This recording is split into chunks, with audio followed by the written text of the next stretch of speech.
Hello guys and welcome back to the channel. In this video we're going to be doing the Canoptek Spyders. We're going to be asking ourselves the important questions before you start to field Canoptek Spyders. Now this was voted on by yourselves. We had 1,600 votes to this day and it was quite close. 33% of the vote went to the Spyders.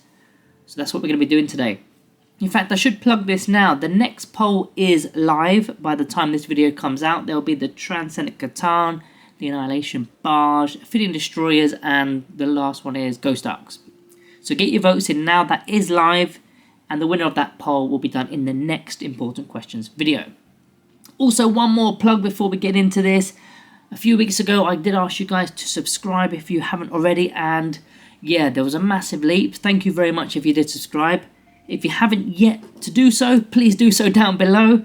I'm literally putting out free content on YouTube and I'm trying to go sort of, not quite full time, but I'm trying to do more and more.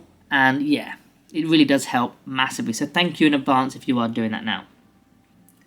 Right then, Canoptek Spyder time. Let's get into it. So we're looking at the closest thing we've got to a Tyranid bug. It's our Spider. It's actually a vehicle. I don't believe it should be a vehicle, but we'll get onto that in a bit. 75 points for one model, but you can have two in a unit, which will cost 150. Okay, so the first question we've got, what's the effects of pivot in relation to the Canoptek Spyder? Now this one's very unfortunate because if you can see here with one of the updates recently, they showed the new pivot system and the third line in, vehicle models that are on a round base that is wider than 32mm with a flying stem or hover stand, i.e. Canoptek Spyder, because it's on a 60mm flying base, and it's a vehicle. So therefore, the pivot value for Canoptek Spyders is a penalty of 2 inches. Now that absolutely sucks. Do you know why it sucks? Because they only move 5 inches to start with. So as soon as you come out of a straight line for your Canoptek Spyder, you are literally only able to move 3 inches. That's sad. That's really sad. I mean, it's got fly, but it's not going to be going, fly's crap anyway. But if you're going to pivot and fly, there's no point, literally no point. I mean, they already suffer with terrain because they're a vehicle. They can't just go through it. In my opinion, Canoptek Spyders shouldn't be vehicles. They should be beasts. They should be beasts. They should be able to claw through a ruin. And that would also mean the pivot value wouldn't apply to them because they're not a vehicle. So that's how I would fix it. But unfortunately, the effects of pivot on a Spider is a lot. It really is. Question from Papa1143 pin code. Only use them with Scarabs? Well, that was my question. Rewind. Is the Spider Scarabs combo actually worth considering? I had the question already sort of prepared. Only used them with Scarabs? Question mark. And then, yeah, Papa done their question. So I thought I'd put them in together. Now, Scarabs and Spyders are a really good combination for a number of reasons. The synergy is good because you can get a Canoptek Scarab to explode. And then for every Spider model you got in a unit, you could be bringing one back. Just completely back with full wounds. Can't talk today. I've had too many sweets. I'm high as. Woo! Too many sweets. They come back with full wounds. Then also you're going to have your reanimation protocol. The Scarabs also provide a great screen for not only the Spider but whatever unit you're trying to defend. Maybe it's a Doomsday Arc, it could be a Catan, whatever you're trying to defend, the juiciest stuff. So yeah, there is a good synergy there. There's obviously a lot of attacks coming from the Scarabs, a lot of attacks come from the Spider, and it works quite well. Now, you don't always necessarily need Canoptek Scarabs to go with a Spider. So even though it is worth considering, to answer Papa's question, it is worth considering, but I would also consider other things. And it's all to do with the Wargear. So in fact, let's talk about the Wargear and then we'll go on to the other things. So are the Wargear options useful? There's 2 pieces of Wargear that relate to a Spider. You've got the Fabricator Claw Array Aura.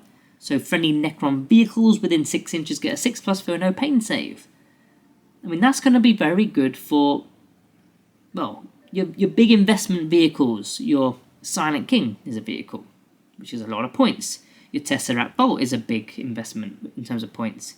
Maybe it's a Monolith, which we did in the previous video. Speaking of which, I've not done the comment. I forgot the comment. Give me 2 minutes and I'm going to go back and grab a comment. How did I forget the comment? How bad of me. Right, I'm going to go purely on randomness here. Let's go. We've got Anthony C's 5015. I really like running the Monolith in the Awakened Dynasty. Monolith hitting on 2s is really nice, which is the hex mark with the Phasal Subjugator. So shout out to you, even though it's a little bit late in the video. Right, copy and paste that before I lose the comments. And let's carry on with where we were. Where were we? Wow, I've had too much sugar today. I'm right at the beginning of the notes. Right, that's not good. Here we are. So yeah, where were we? Tesseract Bolt, Monolith, Silent King. That 6+ feel no pain save is useful for those kind of vehicles.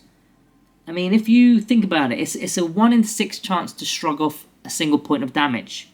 Now, I've got a little example for you. I'm going to have to revert to the notes because I can't remember everything. As an example, if you're going up against the Tesseract Bolt, it's got 24 wounds. Now, if you've got a 6+ feel no pain save connected to the Tesseract Bolt with a Spyder, it's effectively like having an additional 4 wounds because on average, you're going to roll 4 6s if you had to roll to save, a feel no pain save on all 24 of those damage rolls. Of all 24 of those wounds, on average 4 of them will be 6s. So it's kind of like having 28 wounds rather than 24. Then you can look at it in another way. I mean, if you take the total points cost of a Volt, which is 425, and divide it by 6 because of the 6+ feel no pain save, it equals about 70, I think it's 70.8 or something like that, which is almost what the Spyder cost in itself. So the Spyder will redeem that much back, but okay, the Spyder is actually a little bit more. It's 75 points for the Spyder, but you've got the feel no pain save and you've got the Canoptek Spyder, and the Canoptek Spyder's got its own OC, it's got toughness 7, 6 wounds, it's got damage output and so on. So it kind of is a good investment for these vehicles, which kind of relates to the previous question about the Scarabs. I think you can also use them with the big vehicles, and you don't even need the Scarabs. You could just run them behind the Monolith, run them behind Silent King, and give them a bit more bang for their buck. Now, you've also got the second option with the Gloom Prism. Well, in fact, you can take both, and you would take both. Why wouldn't you? The Gloom Prism Aura, again within 6 inches. This applies to any Necrons unit this time, not just vehicles. They get a 5+ feel no pain save against mortal wounds and psychic attacks. Bit weird that they've sort of overlapped on the feel no pain saves. I think they could have done something a little bit more unique, maybe with reanimation protocols or something, but that's for another day. So this one is going to be very dependent on what kind of faction you're going up against. If you're going up against Thousand Suns and Tyranids that are throwing out mortal wounds and psychic attacks and so on, then Gloom Prism works a treat. But if you're going up against another Necrons player, or you're going up against World Eaters and so on, there's not really much in terms of psychic attacks. Of course, there is some mortal wounds. Mortal wounds can come from anywhere, so that will help, but it is very sort of situational, whereas the Fabricator Claw Array is just on at all times. So I definitely prefer the Fabricator Claw Array, but you're taking both anyway, so it doesn't really matter. Next question, should we take 1 or should we take 2 in a unit? Now, there is benefits to both unit sizes. If you've got a single one, of course it's cheaper, 75 points. And you're still going to get the feel no pain save whether you got 1 or whether you got 2. They're not going to double up. You can't use it twice. So why pay double the amount of points, 150 points, to keep the same ability? However, having 2, even though it is 150 points, you unlock a couple of extra perks. Perk number 1, you can potentially revive the first one that dies. So if you lose 1 Spyder and then your turn comes around and it's now your reanimation protocols, you can potentially, if your second Spyder hasn't lost any wounds, then you're going to start to reanimate the first Spyder that actually died. Whereas if you've got a single Spyder in a unit and it dies, there's absolutely no way to reanimate it. So that's perk number 1. Perk number 2 is in relation to the Canoptek Scarabs. If you've got 2 models within a unit using the Canoptek Swarm ability, then you get 2 Scarab bases back rather than 1. So 2 Scarab bases plus reanimation protocols on top. A 6-man unit of Scarabs is quite hard to shift unless they completely, obliterate the unit. You're going to sort of bring them all back. And that's not even including reanimators and things like that. So that's the second perk. There's also an additional perk which only relates to one detachment, which is the Awakened Dynasty. You can use the Protocol of Undying Legions, which I'll show you on the screen now. So because it applies to a unit, as soon as you lose a Spider, you use Reanimation Protocols and you're going to be getting D3 wounds back. You're basically going to reanimate out of turn, out of phase, which is quite cool. For me, if you're running them with Canoptek Scarabs, then I do like the idea of 2. But if you're running them purely for the Feel No Pain saves, then 1 is definitely more than enough. You don't need 2. If it dies, it dies. And, you know, it's done a little bit of a job because your opponent hasn't targeted your Vault, your Silent King, and your Monolith, and so on. Next question is it better at range or in melee? This one's quite difficult because it's sort of okay slash sort of below par, but okay-ish at both. People tend to forget that you actually can have 2 particle beamers and not the 1 that it shows you in the data card. In the Wargear options, for some reason it says you can have 2. Why it doesn't just say you have 2, I do not know, because you would just select 2. Weird. So if you do have 2, that's going to be 2d6 amount of shots, which averages at 7 hits, or 7 attacks rather, because they're not automatically hitting. They have blast, and a lot of people go wrong here. Each individual weapon has blast. So if you go up against a 5-man unit with the particle beamers, you're going to be adding 2 attacks, not 1 attack, because they've both got blast. Which is sometimes it's one of the things that you kind of easily forget. Now, the more ideal target would be like a 20-man unit, because now all of a sudden, you're getting 8 additional attacks. 8. 4 for each weapon that is, with blast. Now, unfortunately, there's not that many 20-man units in the current meta, which may explain why people aren't choosing the Spyders as often. Who knows, that might be the reason.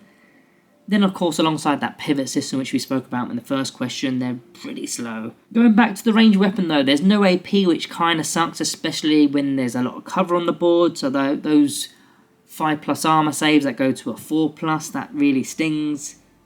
It does have devastating wounds, only on 6s, of course. Now, in melee, I think it's good.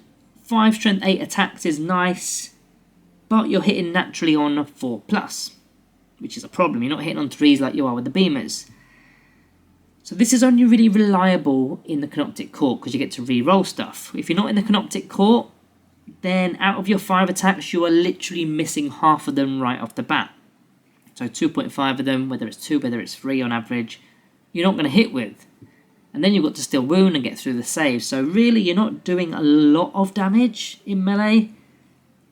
I kind of think it's equally as good, because at least it is -2 AP damage too. So I think it's sort of equal, and the range is just as good as the melee. There may be an actual, statistics of which one is better, but in my opinion, they're both as good as each other. What about the best attachment for the Spyder? We kind of just alluded to it. The Canoptek Court. It's got to be the Canoptek Court. Easy answer.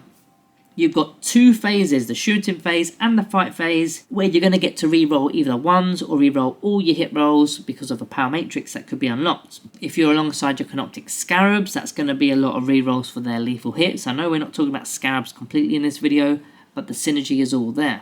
There's going to be a lot of attacks, a lot of re-rolls. Now, there is play in other detachments, more of a support vehicle kind of method.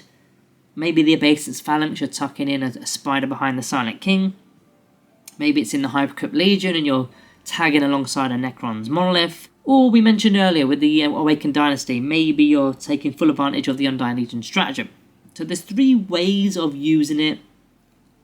That doesn't really relate to damage output so much. More of like a support character, or not a support character, a support vehicle than anything. But overall, it's the Canoptek Court for me all day long. Final question, is Tank Shock a no-go? Now, they recently changed the Tank Shock not that long ago. I can't remember what it was now. I think it's to do with strength, wasn't it? And our strength is strength 8, whatever. So it has actually weakened because now it relates to a vehicle's toughness. Now, I normally forget to mention Tank Shock in all these videos, so this is actually a bit of a miracle that I remembered it in this one. So, well done to me. But yeah, your very slow-moving Spider needs to get a charge off first of all in order to do this. If you're not getting a charge off, then you're not going to be able to use Tank Shock because it's not your charge phase. So that's the first problem. The second problem, is, well, not a problem, but something to consider, is even if you've got a unit of 2 Canoptek Spyders, only one of them will actually be using tank shot. Because if you go to the effect of the stratagem, it says, and select one vehicle model in your unit that's within engagement range, not both. So that's the second problem. The third problem is you are toughness 7 with your Canoptek Spyder, not strength 8 like it used to be.